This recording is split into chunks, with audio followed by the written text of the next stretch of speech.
तो आप सबों को पता है कि अभी कल से ही नागपुरी का जो आप सबों के झारखंड सीजीएल जेएसएससी के एग्ज़ाम के लिए आपका पेपर 2 में नागपुरी करके आपका है पेपर, तो उससे संबंधित है। जैसे कल से मैंने शुरू कर दिया है, कल हमने विशेषण पढ़ाया और आज हम देखने जा रहे हैं आपका कारक।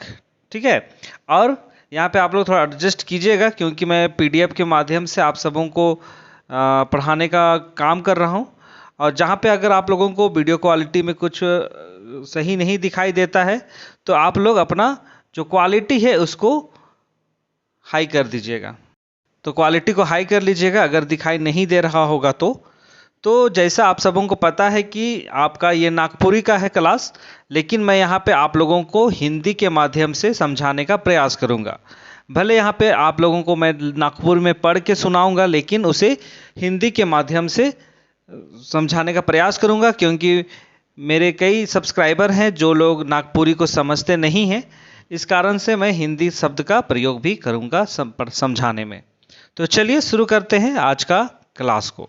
तो आज का जो टॉपिक है आपका है वो कारक, क्योंकि आप सबों को पता है व्याकरण का नागपुरी के पेपर में व्याकरण को भी रखा गया है सिलेबस में, और इस पर ज़्यादा डिस्कस करने वाली बात वैसी नहीं है क्योंकि आप सभी को चाहे हिंदी ग्रामर हो, इंग्लिश ग्रामर हो, हर एक चीज़ में ये सारे इस सबों को पढ़ाई किए हैं।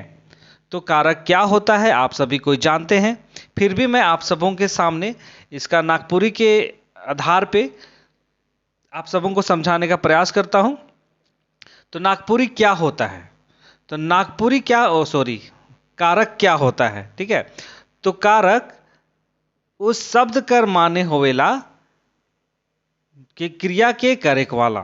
ठीक है, कारक कर मतलब का होवेला, कारक का अर्थ होता है क्रिया को करने वाला। क्रिया का अर्थ होता है काम, जो काम को करता है। ठीक है, जैसे अभी मैं आपको क्या कर रहा हूं, पीडीएफ के माध्यम से पढ़ा रहा हूं, तो यहां पे मेरा क्रिया क्या हो गया, पढ़ाना। ठीक है, और कारक कौन हो गया, करने वाला। ठीक है, तो वही हो गया आपका क्रिया के करेक वाला के कारक कहल जायला। तो यहां पे मैं एक कारक के रूप में है और मेरा क्रिया क्या है, पढ़ाना। तो यही उसे ही हम लोग कारक कहते हैं। तो आगे ये भी कहा जाता है कि वाक्य में क्रिया के पूरक करवायक में अनैत संज्ञा शब्द जुड़ल रहेला। तो जो वाक्य का जो क्रिया का जो काम होता है, जैसे कोई शब्द का निर्माण होता है तो उसको पूरा करने के लिए, ठीक है, पूरा करने के लिए, क्रिया के कार्यों को पूरा करने के लिए उस पर जो संज्ञा के शब्द जुड़े होते हैं और शब्दों के बीच में क्रिया और कारक के बीच के शब्दों को संबंध दिखाने के लिए जो शब्द का प्रयोग किया जाता है उसी को भी हम लोग कारक कहते हैं। ठीक है, तो चलिए इसको हम लोग एग्जाम्पल के तौर पे भी समझेंगे क्योंकि इस पर ज़्यादा मैं आप सबों को बताना नहीं चाहता हूँ क्योंकि आप सभी कोई कारक जानते हैं कि कारक होता क्या है। तो चलिए एग्जाम्पल के तौर पे हम लोग देखेंगे, बुधवा कुमनी से मछली मारलक। ठीक है, बुधवा कुमनी से मछली मारलक, तो यहाँ पे क्रिया क्या हो गया, मछली मारना। ठीक है, और कारक हो गया आपका तो यहाँ पे हम लोग क्या देख रहे हैं कि जो बुधवा है वो कुमनी से क्या कर रहा है, मछली को मार रहा है। ठीक है, और यहाँ पे जो हम लोग जो क्रिया और कारक के बीच का जो संबंध बनाता है वो आपका कारक भी होता है। जैसे यहाँ पे आप देख रहे हैं से हो गया आपका संबंध बनाने वाला। सर्वनाम चाहे संज्ञा के बीच में जो क्रिया और कारक का जो संबंध बताता है वो उसको भी हम लोग क्या कहते हैं, कारक कहते हैं। जैसे आपका अगला उदाहरण है, रघु ढेला से कुकुर के भगवालक। ठीक है, यहाँ पे से और के, ठीक है, ये एक विभक्ति के रूप में, कारक का विभक्ति के रूप में इसको माना जाता है शब्दों के निर्माण के लिए। अगला है, मोहन टेम्पा से आंबा के मायर के मोर। ठीक है, ये शायद शब्द पूरा नहीं है। तो आगे है कि लागिन लाइन के दीर्घा ऊपरे धैर्य देलक। तो ये सारी की बातें हैं, यहाँ पे हम लोग कारक के माध्यम से ये समझ पाते हैं। अब हम लोग चलिए जानते हैं कारक के भेद के बारे में। ठीक है, कारक के भेद को भी हम लोग जानेंगे, क्योंकि जैसे हिंदी में भी 8 भेद होता है, उसी प्रकार आपके नागपुरी में भी 8 भेद होते हैं। नागपुरी में 8 तरह कर व्यवहार होवेला कारक कर, तो ये कहल जाए है। ठीक है, और के होवेला 8 भेद है। तो कर्ता कारक है के, कर्म कारक, करण कारक, संप्रदान कारक, अपादान कारक, संबंध कारक, अधिकरण कारक और संबोधन कारक। तो इकर में हम इन हिंदी में भी पढ़ी कि कुछ कारक कर विभक्ति भी होवेला शब्द निर्माण ले, है नहीं। तो जैसन कर्ता कर, तो नागपुरी कर आधार पे देखल जाए तो कुछो विभक्ति नहीं होवेला, लेकिन अगर हिंदी में देखबे तो का होवेला, ने, कर्ता ने। ठीक है, लेकिन नागपुरी में ऐसा नहीं होवेला, मन कर्ता कारक कर जब निर्माण होवेला शब्द कर, तो कर में कुछ विभक्ति कर प्रयोग करल नहीं जाएला। और वह तरह कर्म में का होवेला, के होवेला, करण कारक में से और सै होवेला, और संप्रदान कारक में लागिन, लई, ले, के ये विभक्ति होवेला। अपादान कारक में ले और से होवेला। संबंध कारण में का, कर, केर ई शब्द कर प्रयोग होवेला वाक्य निर्माण करेले। और अधिग्रहण कारक में, अधिकरण कारक में ए, में, ऊपर, जेके नागपुरी में ऊपरे कहल जाएला। और संबोधन में ए, रे, हे, हो, अरे, ए, जी। तो ऐसा शब्द कर प्रयोग करल जाएला, माने शब्द कर निर्माण ले। ठीक है, चल अब हम इन एक एक करके जानने के प्रयास कर भाई।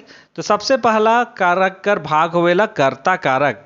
और कर्ता कारक में नागपुरी विषय में, नागपुरी ग्रामर में कोई विभक्ति कर प्रयोग करल नहीं जाएला। ठीक है, तो चल के हम इन परिभाषा कर थ्रू जानबे। तो वाक्य में जे संज्ञा चाहे सर्वनाम पद से क्रिया कर करेक वाला कर बोध होवेला। तो इकर में का है कि जो क्रिया के करेक वाला कर बोध होवेला, ठीक है, जो काम करता है, कार्य करता है, उसका बोध किया जाता है इस कारक के माध्यम से, तो उसको ही हम लोग कहते हैं कर्ता कारक। तो नागपुरी में कर्ता कारक लागिन कोनो कारक विभक्ति ना खे। ठीक है, इस पे कोई विभक्ति का प्रयोग नहीं है, लेकिन हिंदी में इकर लागिन ने कर प्रयोग करल जायला, है नहीं। जैसे हम इन हिंदी व्याकरण में का देखिला, कर्ता ने, है नहीं। तो यह खातिर नागपुरी में कोई विभक्ति कर प्रयोग नहीं है के। चलिए एग्जाम्पल के तौर पे देख भाई, मोए किताब पढ़ लो। तो इसमें आप कहीं नहीं देख रहे हैं विभक्ति का प्रयोग, सीधा साधा बात बोला गया है कि मोए किताब पढ़ लो, जिसको हिंदी में कहा जाएगा मैंने किताब पढ़ी। ठीक है, और नागपुरी में अगला है कि सोहन रोटी खालक।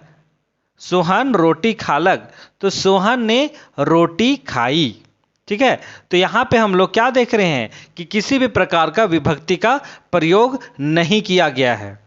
यहाँ पे सीधे डायरेक्ट कहा गया है कि मोए किताब पढ़ लो, मैंने किताब पढ़ा, मेरा कार्य क्या था, किताब को पढ़ना। सोहन रोटी खालक, रोटी खाना एक क्रिया हो गया, तो सोहन रोटी खाया। ठीक है, तो ये हो गया आपका कर्ता कारक। अब चलिए हम लोग जानेंगे कर्म कारक के बारे में। कर्म कारक का होवेला, तो जे वाक्य में संज्ञा चाहे सर्वनाम कर पर क्रिया कर फल चाहे प्रभाव पड़ेला, उके कर्म कारक कहल जाएला। तो जे संज्ञा और सर्वनाम का जो वाक्य का निर्माण होता है, संज्ञा चाहे सर्वनाम पर जो क्रिया का प्रभाव पड़ता है, मतलब काम करने का प्रभाव जिस पे पड़ता है, वही आपका कर्म कारण कहलाता है। ठीक है, वैसी क्रिया जिसका प्रभाव पड़ता है करने वाले पे। ठीक है, तो जैसे क्या हो गया, उदाहरण के तौर पे देखिए, बिरसा बाघ के मारलक। तो यहाँ पे कर्म कारक का क्या विभक्ति हो गया, कर्म कारक का विभक्ति हो गया के। ठीक है, तो यहाँ पे के प्रयोग से यहाँ पे कारक और क्रिया के बीच में जो संबंध है, कार्य करने वाला क्या करने वाला, उनके बीच के जो संबंध को दिखाने का काम किया, तो वही हो गया विभक्ति। ठीक है, तो कर्म कारण का विभक्ति हो गया के। तो बिरसा बाघ के मारलक, तो यहाँ पे प्रभाव पड़ा ना, है ना, क्रिया कर प्रभाव पड़ा, माने जो काम किया गया, मारने का काम किया गया, तो उसका यहाँ पे प्रभाव पड़ा किस पे, बाघ पे। ठीक है। बाघ पे यहाँ पे प्रभाव पड़ा कि बाघ मारा गया, तो ये प्रभाव पड़ा। ठीक है। उसके बाद है कि गुरुजी छुआ मन के पढ़ा लें, तो पढ़ाना एक काम हो गया, और प्रभाव किस पे पड़ा? बच्चों पे, छुआ मन पे। ठीक है। तो यहाँ पे कर्म कारक का यही होता है। चलिए आगे हम लोग देखेंगे करण कारक के बारे में। करण कारक का होवेला? क्रिया के करे में कर्ता कर जे सबसे बगरा संग्रह करल जाएला। ठीक है। सबसे बगरा संग्रह करल जाएला उके ही हमें करणवाचक कहल जाएला। तो यहाँ पे यही कहा जा रहा है कि जो क्रिया के द्वारा जो सबसे ज़्यादा प्रयोग किया जाता है, जो कार्य किया जा रहा है, तो वहाँ पे जो सबसे ज़्यादा जिसका प्रयोग किया गया है, सबसे बगरा संग्रह करल मतलब प्रयोग किया गया है, वही होता है करण कारक। आपका उदाहरण के तौर पे देखिए इसको समझने के लिए, मोए मोबाइल से बात करो ना। तो यहाँ पे बात करना क्या हो गया? क्रिया हो गया। अब मोबाइल से तो वही हो गया जो सबसे ज़्यादा प्रयोग किया जा रहा बात करने के लिए, क्या हो गया? मोबाइल हो गया। अगला उदाहरण देखिए, रानी सैं राधा स्कूल जाएला। मतलब रानी जो है राधा के साथ स्कूल जाती है ना। तो सबसे ज़्यादा प्रयोग क्या किया गया कि रानी जो है वो राधा के साथ ही स्कूल जाती है, मतलब स्कूल जाने के लिए रानी जो है राधा के साथ ही जाती है। तो ये सारी बातें हैं यहाँ पे हम देख पाते हैं।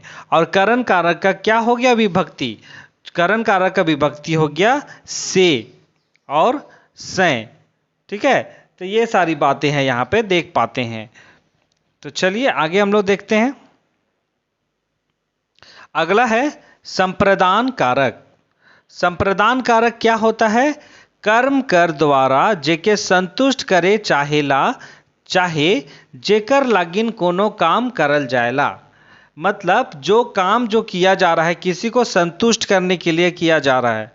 ठीक है। चाहे जेकर लगिन कोनो काम करल जाएला, मतलब जो भी काम है किसी और के लिए किया जा रहा है, वही संप्रदान कारक होता है। तो संप्रदान कारक का क्या हो गया? विभक्ति। वो हो गया लागिन, ले, कै। ठीक है। तो वही चीज को हम लोग यहाँ पे देखेंगे उदाहरण के तौर पे। तो उदाहरण देखिए, छोड़ी मन कॉलेज पढ़े लागिन शहर जायना। तो यहाँ पे आपका लागिन जो हो गया वो विभक्ति हो गया। उकर लई कोनो काम फरमाओ नी। तो यहाँ पे आपका लई विभक्ति हो गया संप्रदान कारक का।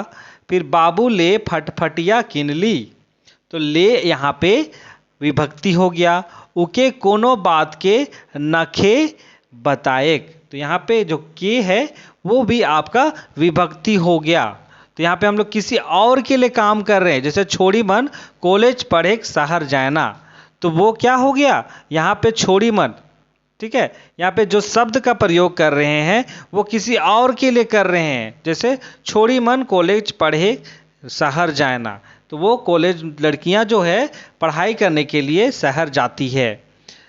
अगला उदाहरण देखिए, उकर लई कोनो काम फरमाऊं। मतलब यहाँ पे किसी और के लिए हम लोग काम का बात कर रहे हैं। उकर ले मतलब कि उसके लिए कुछ काम है तो फरमाइए, ये कहा जा रहा है। आगे की बाबू ले फटफटिया किनली। बाबू ले मतलब अपने बेटे के लिए बाइक, जो फटफटिया होता है उसको हम लोग नागपुरी में कहते हैं और हिंदी में इसको बाइक कहते हैं। ठीक है, टू व्हीलर। तो फटफटिया किनली, तो ये बोला गया, किसी और के लिए यहाँ पे बात किया जा रहा है। तो वही हो गया आपका संप्रदान कारक। अगला है अपादान कारक। ठीक है। अपादान कारक क्या होता है? तो संज्ञा चाहे सर्वनाम कर जे रूप से जुदा होवे कर भाव पता चलेला, उके अपादान कारक कहल जाएला। तो अपादान कारक का क्या होता है? विभक्ति। ले होता है और से होता है। अपादान से, अपादान ले, ये नागपुरी पे संबंधित है। ठीक है। तो यहाँ पे क्या कहा जा रहा है कि जो संज्ञा और सर्वनाम के कर्जे रूप से जुदा होवे कर भाव पता चलेला, मतलब कुछ अलग होने का कुछ भाव प्रकट होता है, वही आपका अपादान कारक होता है। जैसे रेल स्टेशन से चल गेलक। तो यहाँ पे क्या देख रहे हैं, जुदा होने का क्या हो रहा है कि यहाँ पे जो ट्रेन है वो स्टेशन से चली गई है, ट्रेन स्टेशन से चली गई है, रेल टीशन से चल गेलक। टीशन का मतलब क्या होता है, स्टेशन, ठीक है। और गाछ ले आंबा गिरलक, मतलब गाछ से मतलब पेड़ से आंबा गिरलक। तो आम और जो पेड़ के बीच में जो जुड़ाव था वो क्या हो गया, जुदा हो गया। तो वही हो गया अपादान कारक, ठीक है। तो यहाँ पे हम लोग अपादान का विभक्ति के रूप में क्या प्रयोग किए, से प्रयोग किए और ले का प्रयोग हमने यहाँ किया है। तो वही हो गया आपका अपादान कारक। चलिए अब हम लोग आगे देखते हैं संबंध कारक। तो संबंध कारक से हम लोगों को पता ही चल रहा है, यही कह रहा है कि किसी संबंध के बारे पे यहाँ पे बात किया जाएगा। फिर भी चलिए हम लोग परिभाषा देखते हैं संबंध कारक का। संज्ञा चाहे सर्वनाम कर जे रूप से कोनो आदमी चाहे वस्तु कर संबंध दूसर आदमी चाहे वस्तु से होएला वो संबंध कारक कहल जाएला।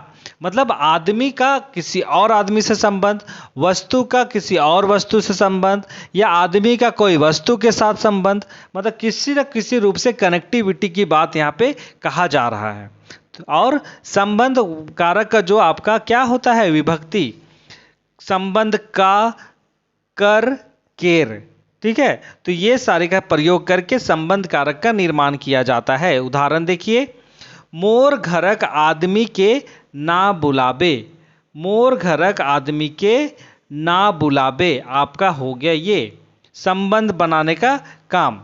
अगला है नदी कर बालू के बोही सिराय देले, मतलब यहाँ भी किसी तरह से संबंध की बात यहाँ पे कहा जा रहा है।